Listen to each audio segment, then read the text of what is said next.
வரட்டா?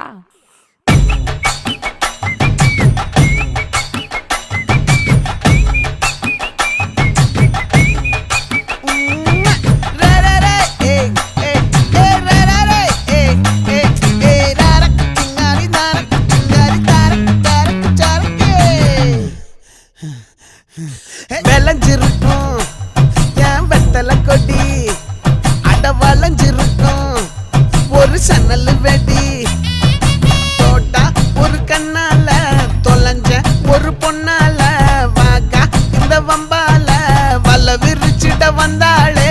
பார்த்து வளைச்ச தேக்கு ஓம் பட்ட உடம்பு சோக்கு, என்ன குத்தும் குறும்பு மூக்கு, கொஞ்சம் ஓய்வை கொடுத்து தாக்கு. என்னடி சித்திரமே இங்க நீ பத்திரமே சொல்லுடி